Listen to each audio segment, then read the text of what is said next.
আসসালামু আলাইকুম। আশা করি সকলেই ভালো আছেন। প্রিয় চাকরি প্রত্যাশী ভাই বোনেরা, বাংলাদেশ নৌবাহিনীতে বেসামরিক কর্মচারী নিয়োগ দেওয়া হয়েছে, যেখানে বর্তমানে আবেদন চলমান রয়েছে এবং এই আবেদনটা শুরু হয়েছে। তো এই নিয়োগ সার্কুলারে বেশ কিছু ট্রেডে বিভিন্ন পদে নিয়োগ সার্কুলার প্রকাশ করা হয়েছে, যেখানে ১৩ গ্রেড থেকে ১৯তম গ্রেড পর্যন্ত বিভিন্ন পদে নিয়োগ বিজ্ঞপ্তি প্রকাশ করা হয়েছে। তো এই ভিডিওতে আপনাদেরকে বাংলাদেশ নৌবাহিনীর যে নিয়োগ সার্কুলার রয়েছে বেসামরিক কর্মচারী নিয়োগ, এটা সম্পর্কে বিস্তারিত তথ্যগুলো আলোচনা করার চেষ্টা করব। এখান থেকে পদের নাম, গ্রেড, তারপরে পদের সংখ্যা, শিক্ষাগত যোগ্যতা এবং আপনার অভিজ্ঞতা। আপনার অভিজ্ঞতা অনুযায়ী, আপনার শিক্ষাগত যোগ্যতা অনুযায়ী আপনি কোন পদে আবেদন করবেন সেই প্রসেসটা আপনি নিজেই জানতে পারবেন ভিডিওটা সম্পূর্ণ দেখলে। কিভাবে আবেদন করতে হয় এই বিষয়টাও আমি আপনাদেরকে সম্পূর্ণ দেখাই দেওয়ার চেষ্টা করব এই ভিডিওতেই। তো অবশ্যই আপনারা ধৈর্য সহকারে একদম ভিডিওটা সম্পূর্ণ শেষ পর্যন্ত দেখবেন। তো দেখতে পারতেছেন মোটামুটি বিশাল বড় একটি নিয়োগ সার্কুলার, যেখানে বেশ কিছু পদসংখ্যা এবং বিভিন্ন ট্রেডে বিভিন্ন পদসংখ্যা নিয়োগ সার্কুলারটি প্রকাশ করা হয়েছে। আরেকটা বিষয় হচ্ছে, যারা আমাদের এই চ্যানেলে ভিডিওটা নতুন দেখতেছেন, চ্যানেলটি অবশ্যই সাবস্ক্রাইব করে রাখবেন। আর ফেসবুক পেজে যারা দেখতেছেন, অবশ্যই ফেসবুক পেজটি ফলো দিয়ে রাখবেন। কেননা আমরা কিন্তু বাংলাদেশের সরকারি সকল নিয়োগ সার্কুলারগুলো এখানে আপলোড দিয়ে থাকি। অবশ্যই আপনি আমাদের সঙ্গে যুক্ত থাকবেন। বাংলাদেশ নৌবাহিনীতে ১৩ থেকে ১৯তম গ্রেডে বেসামরিক কর্মচারী নিয়োগ, এটা কিন্তু একটা সরকারি নিয়োগ সার্কুলার, যেখানে বাংলাদেশের প্রকৃত যে কোনো নাগরিক আবেদন করতে পারবে, এই বিষয়টা এখানে বলে দেওয়া রয়েছে। তো এখানে ১ নম্বর পদের নাম ড্রাফটসম্যান, যেখানে গ্রেড ২ এ ১৩ গ্রেডে নিয়োগ দেওয়া হবে। এখানে কিন্তু ট্রেডের নাম প্রযোজ্য নয়, শুধুমাত্র ড্রাফটসম্যানই নিয়োগ দেওয়া হবে। এই ক্ষেত্রে পদের সংখ্যা একটি। শিক্ষাগত যোগ্যতা চাওয়া হয়েছে যে এসএসসি পাশের পর যারা ড্রাফটসম্যানে মেকানিক্যাল অথবা শিপ বিল্ডিংয়ে অটোকাট করা রয়েছে এবং যাদের এই অভিজ্ঞতা রয়েছে, তারা কিন্তু আবেদন করতে পারবেন। ২ নম্বর পদের নাম সহকারী লিডিং ম্যান, যেখানে ৮টি পদ রয়েছে মোট। ১৪ গ্রেডে নিয়োগ দেওয়া হবে সহকারী লিডিং ম্যানে, যেখানে বেশ কিছু ট্রেডের নাম দেওয়া রয়েছে। তো এই বিষয়টা আমি আপনাদেরকে আগে একটু ক্লিয়ার করে দেই। এখানে ১ম যে বিষয়টা থাকবে সেটা হচ্ছে, ফার্স্ট অফ অল এখানে পদের নাম থাকে। এরপরে এইটা হচ্ছে পদসংখ্যা, ঠিক আছে? এবং এই যে পদসংখ্যা ভিত্তিক বিভিন্ন ট্রেডে নিয়োগ দেওয়া হবে। প্রতিটা ট্রেড কিন্তু আলাদা, আলাদা দেওয়া রয়েছে। আর আপনার আবেদনের জন্য আপনার শিক্ষাগত যোগ্যতার বেশ কিছু ধাপ রয়েছে। যেমন এখানে ক, খ, গ। তো প্রতিটাতেই কিন্তু এরকম রয়েছে। আপনার যেকোনো একটা থাকলে হবে। আপনার যদি শুধুমাত্র এই অংশটা থাকে তবুও আবেদন করতে পারবেন। অথবা এই অংশটা যদি থাকে তবুও আবেদন করতে পারেন। অথবা, অথবা দেওয়া মানে যেকোনো একটা অংশের শিক্ষাগত যোগ্যতা থাকলে আবেদন করতে পারবেন। তো এটা আপনাদেরকে দেখাই। যেমন এখানে সহকারী লিডিং ম্যানের পদের নাম, যেখানে ১৪ গ্রেডে নিয়োগ দেওয়া হবে, ৮টি পদ রয়েছে। যেখানে ডিজেল ফিটার নিয়োগ দেওয়া হবে। তারপরে রেফ্রিজারেশন অ্যান্ড এয়ার কন্ডিশনিং নিয়োগ দেওয়া হবে। Plumbing, painter, electrician, welder, carpenter, automobile and auto electricity নিয়োগ দেওয়া হবে। তো এখানে যে কোনো পদে আপনি আবেদন করেন না কেন, আপনার শিক্ষাগত যোগ্যতা প্রয়োজন কোনো স্বীকৃতি বোর্ড হইতে উচ্চ মাধ্যমিক সার্টিফিকেট, ভোকেশনাল বা সমমানের পরীক্ষা সহ সম্পূর্ণ উত্তীর্ণ সহ সংশ্লিষ্ট কাজে ১ বছরের বাস্তব অভিজ্ঞতা। অর্থাৎ আপনাকে আবেদনের জন্য আপনার শিক্ষাগত যোগ্যতা প্রয়োজন ভোকেশনাল এইচএসসি পাস, অর্থাৎ এইচএসসি ভোকেশনাল পাস থাকতে হবে। এবং যেহেতু উচ্চ মাধ্যমিক বলতে আমরা এইচএসসি বুঝে থাকি, যার কারণে এইচএসসি ভোকেশনাল থাকতে হবে এবং সংশ্লিষ্ট বিষয়ের উপর, অর্থাৎ যেমন এখানে diesel fitter, refrigeration and plumbing, painter. তো এখানে যে পদেই আপনি আবেদন করবেন সেই পদটার উপর কাজের ১ বছরের অভিজ্ঞতা থাকলে আবেদন করতে পারবেন। আচ্ছা, যদি এটা না থাকে, এটার যদি আপনার থাকে, যেমন এখানে বলা হয়েছে কোনো স্বীকৃতি বোর্ড হইতে মাধ্যমিক স্কুল সার্টিফিকেট, অর্থাৎ শুধুমাত্র এসএসসি পাস এবং এসএসসি পাসের পরে যেকোনো একটা ভোকেশনাল প্রতিষ্ঠান সহ বা পরীক্ষায় যদি আপনার ৩ বছরের বাস্তব অভিজ্ঞতা থাকে, এখানকার যেকোনো একটা ট্রেডের উপর আবেদন করতে পারবেন। অথবা আপনার যদি এসএসসি পাসের পর এই কাজের যদি ১ বছরের অভিজ্ঞতা থাকে, তবুও আপনি আবেদন করতে পারবেন। ঠিক আছে? তো এইটাতে অভিজ্ঞতার প্রয়োজন রয়েছে শিক্ষাগত যোগ্যতার পাশাপাশি। সো এই হলো মূলত বিষয়। পরবর্তী যে পদের নাম, এটা হচ্ছে হাইলি স্কিলড মিস্ত্রি নিয়োগ দেওয়া হবে, যেখানে মোট ১৪ টি পদ রয়েছে।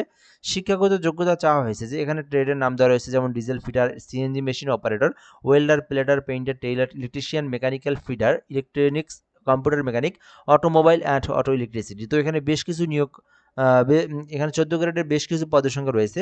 এখানে আপনার শিক্ষাগত যোগ্যতা অনুযায়ী আপনি যে ট্রেডে আপনি লেখাপড়া করেছেন ভোকেশনালে, অথবা যে কাজের উপর আপনার দক্ষতা, আপনি সেইটাতে আবেদন করবেন। ঠিক আছে? আবেদনের সময় এখানে কিন্তু অপশন রয়েছে। আবেদনের সময় আপনার যে কাজ সম্পর্কে আপনি অবগত, যেটাতে আপনি কাজ করতে আগ্রহী, সেটার উপরে আপনি টিকমার্ক দিয়ে আবেদন করবেন। সো এখানে আপনার শিক্ষাগত যোগ্যতা চাওয়া হয়েছে উচ্চ মাধ্যমিক এইচএসসি পাস থাকতে হবে এবং ১ বছরের কাজের অভিজ্ঞতা থাকলে, ভোকেশনাল থেকে উত্তীর্ণ সহ ১ বছরের কাজের অভিজ্ঞতা থাকলে আবেদন করতে পারবেন। অথবা আপনি যদি এসএসসি পাস থাকেন এবং আপনার যদি এই কাজের উপর, যে পদে আবেদন করবেন সেই কাজের উপর ৩ বছরের অভিজ্ঞতা থাকে, তবুও আপনি আবেদন করতে পারবেন। অথবা কোনো স্বীকৃতি বোর্ড হইতে এসএসসি পাসের পর আপনার যদি এই যে এখানকার যেকোনো একটা পদের ট্রেডের উপর আপনার যদি কোর্স করা থাকে, যেমন বাংলাদেশের প্রতিটা জেলা থেকে কিন্তু যুব উন্নয়ন, টিটিসি, তারপরে আপনার টেকনিক্যাল প্রতিষ্ঠানগুলো রয়েছে, এগুলোতেও কিন্তু কোর্স করানো হয়।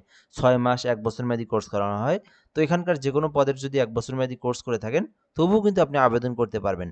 সো এরপরে রয়েছে হাইলি স্কিলড রয়েছে, যেখানে diesel fitter, marine, mechanical, tiles, plater, তারপরে moulder, plumbing, painter, electrician, electronics রয়েছে। তো এখানে আপনার শিক্ষাগত যোগ্যতা, অভিজ্ঞতা অনুযায়ী আপনি যে পদে চান আবেদন করতে পারবেন। এখানে আবেদনের জন্য একই রকম বিষয়, একই কিছু, উচ্চ মাধ্যমিক থাকতে হবে এবং 1 বছরের কাজের অভিজ্ঞতা, অথবা এসএসসি পাসের পর 3 বছরের অভিজ্ঞতা, অথবা আপনাকে এসএসসি পাসের পর সংশ্লিষ্ট ট্রেড কোর্স থেকে 1 বছরের বাস্তব অভিজ্ঞতা থাকলে হাইলি স্কিলড একম গ্রেড 1 এর 15 গ্রেডে আপনি আবেদন করতে পারবেন। ঠিক আছে? এই ছিল মূলত বিষয়। এর পরের যে পদের নাম, এটা হচ্ছে হাইলি স্কিলড 2, যেখানে গ্রেড 16 তে নিয়োগ দেওয়া হবে, অর্থাৎ 16 গ্রেডের। এই ক্ষেত্রে পদের সংখ্যা 22টি, মোটামুটি কিন্তু অনেক বড় একটি পদের সংখ্যা, যেখানে শিক্ষাগত যোগ্যতার পাশাপাশি ট্রেডের নাম দেওয়া রয়েছে diesel, refrigeration, tiles, marine, machine, welder, gas cutter, plumbing, painter, electrician, mechanical, rigger, electronics, diesel fitter, machinist, mechanical fitter, machine maintenance, তারপরে ল্যাগিং ম্যান, গ্যাস কাটার রয়েছে, ওয়েল্ডার, প্লাম্বিং অ্যান্ড পেইন্টার রয়েছে, কম্পিউটার মেকানিক রয়েছে, rigger রয়েছে, electrician, electronics, tailor রয়েছে। তো দেখতে পাচ্ছেন বিশাল বড় কিন্তু একটি পদের সংখ্যা, যেখানে বেশ কিছু ট্রেডে নিয়োগ সার্কুলার প্রকাশ করা হয়েছে। তো আপনি যে পদে আপনার যোগ্যতা রয়েছে, যে কাজের সম্পর্কে অভিজ্ঞতা রয়েছে, সেটাতেই আপনি আবেদন করবেন। তো এখানে বলা হয়েছে এসএসসি পাস থাকতে হবে এবং এসএসসি পাসের পর যেকোনো স্বীকৃতি ইনস্টিটিউট থেকে ট্রেড কোর্স, অর্থাৎ এই যে আপনার টিটিসি, যখন আপনাদের নিজ নিজ জেলাতে টিটিসি, তারপরে যুব উন্নয়ন, এই প্রতিষ্ঠানগুলোতে যে আপনার কোর্স করায়, দেখবেন এগুলো সবগুলোরই কিন্তু আলাদা আলাদা ট্রেড রয়েছে। এগুলো ট্রেড থেকে যারা 3 মাস 6 মাসের কোর্স করেছেন, তারা কিন্তু আবেদন করতে পারবেন। 6 মাস 1 বছরে যারা ট্রেড কোর্স করেছেন, তারা কিন্তু এগুলোতে আবেদন করতে পারবেন। এছাড়াও এখানে বলা হয়েছে উচ্চ মাধ্যমিক ভোকেশনাল থেকে, আপনার যদি এইচএসসি ভোকেশনাল থেকে এই যেকোনো একটা ট্রেডে যদি আপনি এইচএসসি ভোকেশনাল করে থাকেন, তবুও আপনি আবেদন করতে পারবেন। এরপর রয়েছে সেমি স্কিলড, যেখানে একম গ্রেডে নিয়োগ দেওয়া হবে diesel fitter, machinist, compressor fitter, refrigeration, blacksmith, lagging, welder, painter, vulcanist, carpenter, electrician, machine maintenance, auto mechanic রয়েছে, যেখানে 23টি পদ রয়েছে মোট। শিক্ষাগত যোগ্যতা চাওয়া হয়েছে যে এসএসসি পাসের পর আপনার যদি সংশ্লিষ্ট যে কোনো স্বীকৃতি ইনস্টিটিউট প্রতিষ্ঠান হইতে ট্রেড কোর্স সার্টিফিকেটধারী হয়ে থাকেন এবং 2 বছরের অভিজ্ঞতা থাকে, সেক্ষেত্রে আপনি আবেদন করতে পারবেন। এখানে বলা হয়েছে কোনো স্বীকৃতি বোর্ড হইতে মাধ্যমিক স্কুল সার্টিফিকেট, অর্থাৎ এসএসসি পাস থাকতে হবে এবং এসএসসি পাসের পর 2 বছরের বাস্তব অভিজ্ঞতা থাকলে আবেদন করতে পারবেন। সেমি স্কিলড গ্রেড 2, যেখানে mechanical fitter, lagging man, gas cutter, electronics নিয়োগ দেওয়া হবে। সো আপনি চাইলে আবেদন করতে পারেন। এখানে আপনার 5টি পদ রয়েছে। সেমি স্কিলড গ্রেড 2 এর 19তম গ্রেডে শিক্ষাগত যোগ্যতা চাওয়া হয়েছে এসএসসি পাস এবং এসএসসি পাসের পর যেকোনো পরীক্ষায় উত্তীর্ণ সহ স্বীকৃতি ইনস্টিটিউটে সংশ্লিষ্ট ট্রেড কোর্স, অর্থাৎ এখানকার যেকোনো একটা ট্রেড কোর্সের উপর আপনার যদি লেখাপড়া করা থাকে, মানে আপনার কোর্স করা থাকে, তাহলে আবেদন করতে পারবেন। সো এই ছিল মূলত বিষয়। তো এই সার্কুলারে আপনার শিক্ষাগত যোগ্যতা যদি থেকে থাকে এবং আপনার যদি অভিজ্ঞতা থাকে, তাহলে আবেদন করতে পারবেন, অথবা আপনি যদি ভোকেশনাল থেকে এখানকার যেকোনো একটা কোর্স নিয়ে উচ্চ মাধ্যমিক থাকে, তবুও আপনি আবেদন করতে পারবেন, অথবা আপনি এসএসসি পাস করছেন, এসএসসি পাসের পর এই কোর্সগুলো যেকোনো একটা কমপ্লিট করছেন, তবুও আবেদন করতে পারবেন, অথবা আপনি এসএসসি পাস করছেন, এসএসসি পাসের পর যেকোনো একটা প্রতিষ্ঠানে এগুলো কাজ নিয়ে কর্ম করেছেন, চাকরি করেছেন, বা আপনার অভিজ্ঞতা আছে, তবুও আবেদন করতে পারবেন। যেকোনোভাবেই হোক না কেন, অভিজ্ঞতা থাক, অথবা আপনার ভোকেশনাল থেকে লেখাপড়া থাক, অথবা আপনি কোর্স করা থাক, আবেদন করতে পারবেন। আশা করি বিষয়টা সম্পর্কে আপনারা একদম সুন্দরভাবে অবগত হয়েছেন।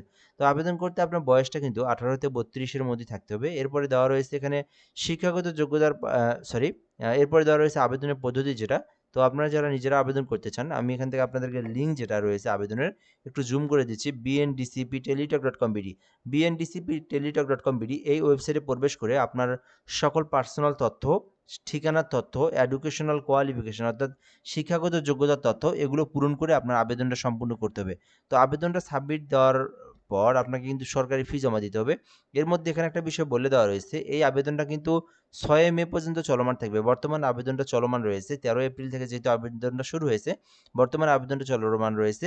মে মাসের 6 তারিখ পর্যন্ত আপনারা এই নিয়োগ সার্কুলারে আবেদন করতে পারবেন। সো আশা করি আপনারা এই বিষয়টা সম্পর্কেও অবগত হয়েছেন। এরপরে রয়েছে এখানে সরকারি ফি। তো আপনারা জানেন সরকারি ফি কিন্তু এটা গ্রেড অনুযায়ী দিতে হয়। তো এখানে বলা হয়েছে যে কেউ যদি 1 থেকে 5 নম্বর ক্রমিকের মধ্যে আবেদন করে থাকেন, তাকে 112 টাকা, এবং কেউ যদি 6 থেকে 8 এর মধ্যে আবেদন করে থাকেন, তাকে 56 টাকা পেমেন্ট ফি সম্পূর্ণ করতে হবে। আর পেমেন্ট ফি সম্পূর্ণ করার প্রসেসটা এখানে বলে দেওয়া হয়েছে। বিএনডিসিপি লিখে আপনাদের ইউজার আইডি লিখবেন, তারপরে 163 নাম্বার সেন্ড করে দিবেন। পরবর্তীতে পিন নাম্বার দিয়ে 163 নাম্বার সেন্ড করে দিলে আপনার আবেদনের পেমেন্টটা সাকসেসফুলি সম্পূর্ণ হয়ে যাবে। তো আশা করি আপনারা বুঝতে পেরেছেন, যারা আবেদন করবেন, বাংলাদেশ নৌবাহিনীতে আবেদনটা চলমান রয়েছে। আবেদনটা অবশ্যই আপনারা অতি দ্রুত সময়ের মধ্যে করে নেবেন। তো আজকের ভিডিওটা এ পর্যন্তই। ধন্যবাদ, ভালো থাকবেন। আসসালামু আলাইকুম।